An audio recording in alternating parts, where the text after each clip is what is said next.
guys, how are you?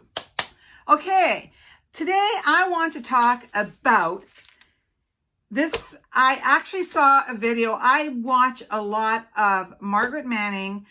She has a huge channel and it's called 60andMe, and it's really most of her subscribers, I think she's got well over 100,000 now, are women. Okay, so it's like 60andMe, so it's pretty well an awesome place for women to find support.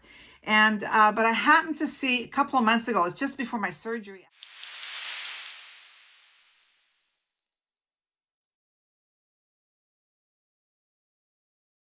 Actually, I saw a title on one of her videos, and I want to talk about it.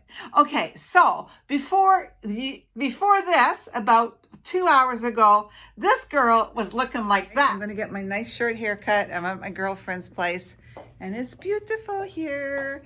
And I am going to get my hair cut, so I'm going to show you after. I did color my hair. That beautiful gray has just got a little life to it now. I know. I just thought I'd share that with you because look how short it is, but it'll be, in about 2 weeks, it's going to be perfect. Okay, so I'm also at the very end of this, I'm going to leave you guys with a quote that I think will serve you well the rest of your life. That's a tall order, but I am going to leave you with something. Okay, so the title of this video is 5 things women should quit doing after 60. Great. That intrigued me. I wanted to see it. Now, it was a great video, but there's a whole bunch of things I would change for the audience that I speak to. Okay, so the first thing that struck me is I don't think these particular topics are gender, like specifically that the gal should stop doing this. I think lots of guys need to also listen to this, because guys do this just as much as women do. So I think it's a great message. So I would change it to the 5 things that women and men should quit doing after age 60.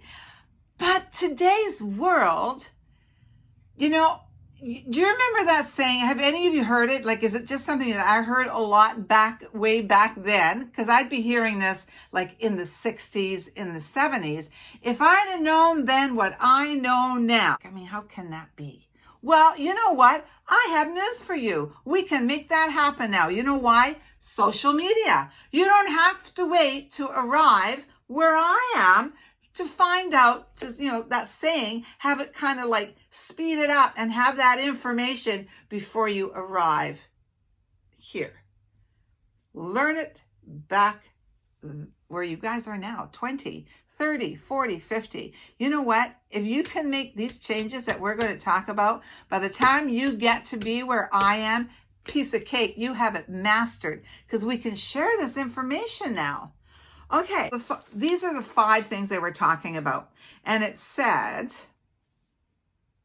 stop being a people pleaser. Well, you don't have to wait till you're 60 or my age to do that.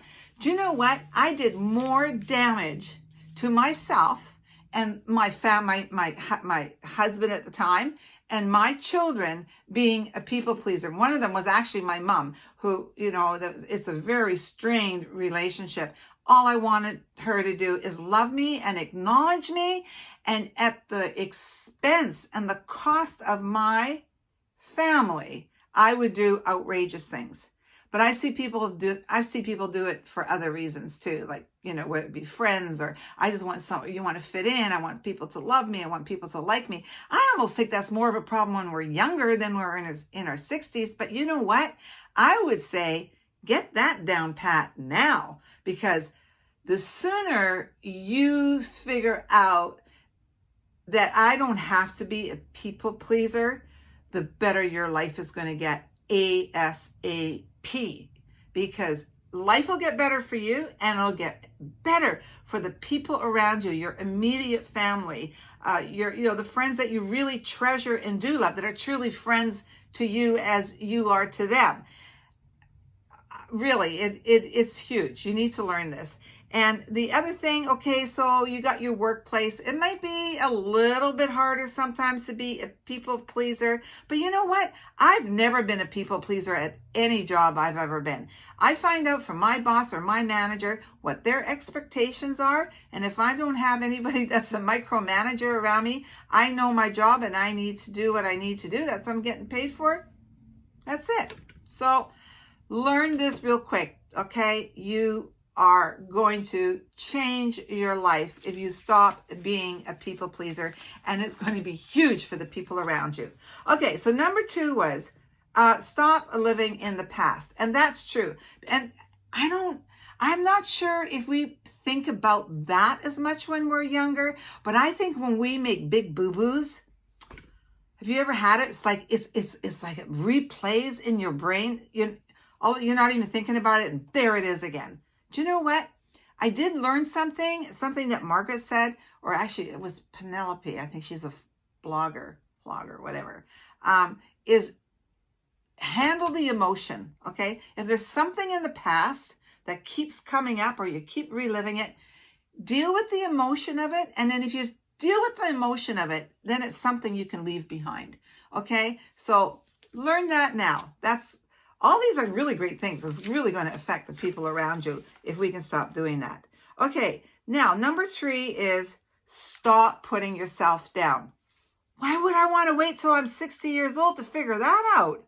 You want to know that right now. You're in your 20s, your 30s, 40s, and 50s. You are beautiful. I think you're totally awesome. And you know what? You know me, the power of the subconscious mind. If we are what we eat, we are what we think. Start loving yourself and know that you are beautiful and you are gorgeous. You know what? I don't care. I've seen people all shapes and sizes, different personalities, and you know what? We all find somebody. You know what? There's a shoe for every foot. So don't put yourself down. Remember in some of my videos, I say, I believe in you. I need you to believe in yourself. You want me to believe you, you need to believe in you first. Okay, so believe in yourself. Don't put yourself down. If somebody gives you a compliment, say thank you. That was the biggest thing for me to learn, because I always felt if somebody gave me a compliment, I'd have to say, oh, well, you know, I bought it for, thank you, but I bought it for real. I had to justify it. I bought it for really cheap. Or, it was almost like somebody give me a compliment and then I'd give it back because I didn't know how to accept it. So don't put yourself down. Accept compliments. You are perfect in somebody's eyes. Start with yours. Okay, so that's a good one. All right, so don't wait till you're 60. Get on board with that one right now. Okay, so number 4. Now I'm really good at this, but some people aren't.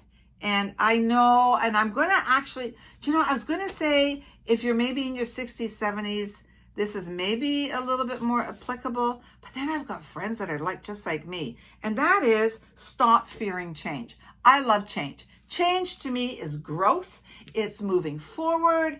I don't get bored. Now, okay, there's a danger to that, because Bill come home sometimes and go, I think you need to call me when you change the furniture, because I'm always moving the furniture around. And now it's not, because we're home a lot more together, but there was a time where, he'd be doing his hockey or coming home from skiing, and Leedy's had a day in the house and I've changed all the furniture, and he could possibly kill himself on a piece of furniture. If you can adapt to this, feeling okay with change, just imagine, easy speasy when you get to your 60s and 70s. Adventures happen when we don't fear change. Okay, so that was number 4. And this one's kind of going to come in with my saying that I'm going to leave you guys with. And it says, get in control of your brain. Well, to me, that has been reading my book, The Power of the